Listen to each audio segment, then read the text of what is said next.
The enduring appeal of the cardboard palm, my journey with Zamia furfuracea.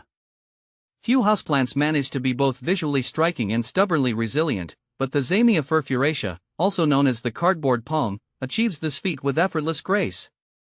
My own journey with this ancient plant began a few years ago, and it's become a cherished companion in my urban jungle. See more 86 species in genus Zamia at monsteraholic.com. A living fossil with modern flair. The Zamia furfuracea isn't your typical palm. While it boasts a beautiful rosette of arching, glossy leaves that resemble a palm tree, it's actually a cycad, a lineage of plants that predates dinosaurs. This prehistoric pedigree translates into a slow-growing but incredibly tough plant. Mine has tolerated neglectful watering schedules and bouts of low light with surprising stoicism. The leaves, true to the plant's namesake, have a surprisingly cardboard-like texture, adding a unique element to any indoor space. Have one to sell? Sell now! Given its slow growth and increasing popularity, the Zamia furfuracea can be a valuable addition to a plant collector's inventory. If you have a mature specimen you're looking to part with, don't hesitate to list it for sale. Plant enthusiasts are always on the lookout for established Zamia furfuracea, and you can expect a premium price for a healthy plant. How to care for Zamia furfuracea? Despite its easygoing nature, there are a few key things to remember when caring for your Zamia furfuracea. Here are some pointers to keep your prehistoric friend thriving. Light: these plants prefer bright, indirect sunlight. Avoid harsh afternoon sun, which can scorch the leaves. They can tolerate lower light conditions but may grow slower. Water: water deeply when the top inch of soil dries out. Overwatering is a surefire way to kill your Zamia furfuracea, so err on the side of underwatering. Soil: use a well-draining potting mix.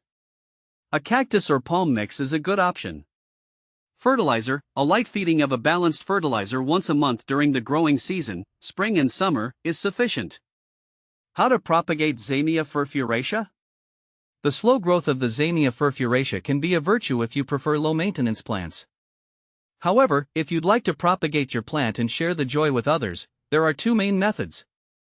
Division: mature Zamia furfuracea can develop offsets, or pups, at the base.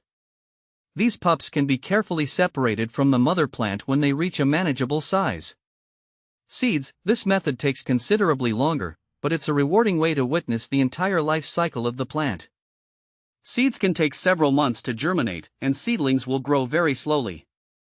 More than just a plant, a conversation starter. The unique appearance of the Zamia furfuracea is guaranteed to spark conversation. Guests are invariably drawn to its prehistoric charm, and it's a great opportunity to introduce them to the fascinating world of cycads. Beyond the cardboard palm, pairing possibilities. While the Zamia furfuracea holds its own as a statement piece, it can also be effectively incorporated into larger plant groupings. Consider pairing it with other low-maintenance plants with contrasting textures, such as snake plants, Sansevieria trifasciata, or bromeliads. Air plants, Tillandsia spp, can also add a touch of whimsy when nestled amongst the fronds of the Zamia furfuracea. The Zamia furfuracea may not be a flowering showstopper, but its enduring presence and prehistoric pedigree make it a truly special addition to any indoor space. With a little TLC, this ancient plant will continue to grace your home for years to come.